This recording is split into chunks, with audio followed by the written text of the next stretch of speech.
काज़िम अंद्रेज एक यहूदी डॉक्टर था और अपने काम का माहिर। उसने मुझे चेक किया, फिर नर्स को बुलाया, मेरी फाइल पढ़ी, मुस्कुराकर मेरे कंधे पर थपथपाया, यकीन दिलाया कि ये सब कुछ ठीक हो जाएगा। फिर नर्स से वो कुछ बातचीत करता रहा। मुझे दोनों एक बड़े से बाथरूम में ले गए।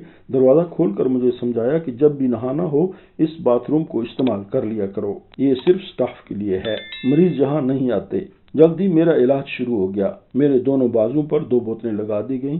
इससे कबल 2 टीके लगाए गए और 10-12 गोलियां दी गईं, जो कि मैंने दोपहर के खाने यानी लंच के बाद खानी थी।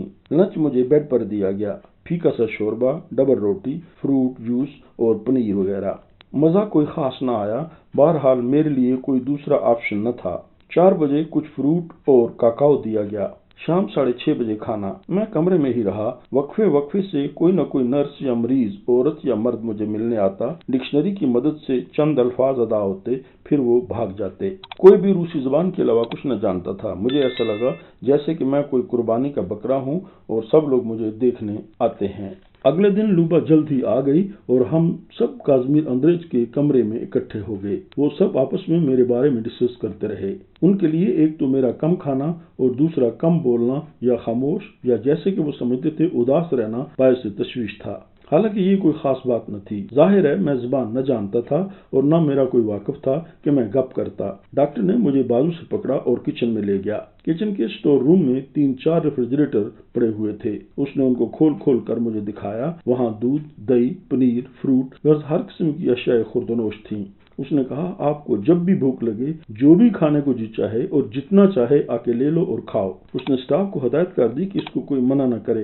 फिर वो चंद एक कमरों में मुझे ले गया। मरीजों से बोला, ये है हमारा पाकिस्तानी मेहमान, आप लोग इसका ख्याल रखें। आखिर में वो ऐसे कमरे में ले गया जहाँ सब औरतें थीं। वहाँ भी उसने मेरा तारुफ कराया। फिर मुझसे बोला, ये सब सोवियत शहरी हैं, हमारा खानदान है, आप सबसे मिलो, गपशप करो, बस उदास न होना। सब औरतें हंस रही थीं। उन्होंने डॉक्टर को बोला, डॉक्टर फिक्र न करो, इतना प्यारा बच्चा है, सांवला सुलौना। तब लूबा ने पुराना फार्मूला लगाया, ये ट्रेड यूनियन लीडर है। तब सब मेरे साथ इज्जत और एहतराम से बाहम मज़ाहिया अंदाज में गप लगाने लगे।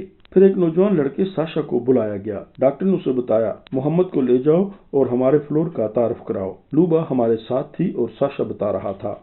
सुबह 8 बजे नाश्ता, 10:30 बजे लाइट रिफ्रेशमेंट, 1 बजे खाना, फिर 1 घंटा रेस्ट, फिर 1 घंटा बाहर सेन में या पीछे जंगल की सैर या अपने मेहमानों से मिल लो, फिर लाइट रिफ्रेशमेंट, फिर शाम को खाना। हर खाने के बाद दवाइयाँ लेनी हैं, टीके और बोतलें वगैरह नाश्ते के बाद। और हाँ, ये है हमारा डाइनिंग रूम। आप यहाँ आकर खाना खा सकते हैं या फिर अपने कमरे में मंगवा सकते हैं। ये है रेस्ट रूम, यहाँ महफिलें होती हैं, ट्रेनर आके वर्जिश भी कराता है।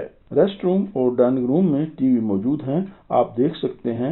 लोग ज्यादातर आइस हॉकी, शतरंज, फुटबॉल या बास्केटबॉल के मैच देखते हैं। औरतें फिल्में देखना पसंद करती हैं और रात 10 बजे सब लोग सो जाते हैं। पौधों को पानी देना, फ्लोर की या अपने रूम की सफाई हम खुद करते हैं। यहाँ 2 बेड वाले और 5 बेड वाले वार्ड्स हैं। वो जो आखिरी दाएं हाथ 4 कमरे हैं वो औरतों के हैं, बाकी सब वार्ड्स मर्दों के हैं।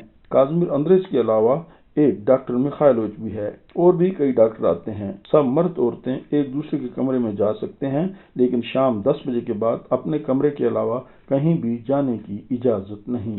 आहनी पर्दे के पीछे क्या हो रहा था? सोवियत यूनियन में लोगों की जिंदगी कैसी थी? दोस्तों, अगर आप इस बारे में मजीद जानना चाहते हैं तो हमें सब्सक्राइब कीजिए और लाइक भी कीजिए। शुक्रिया।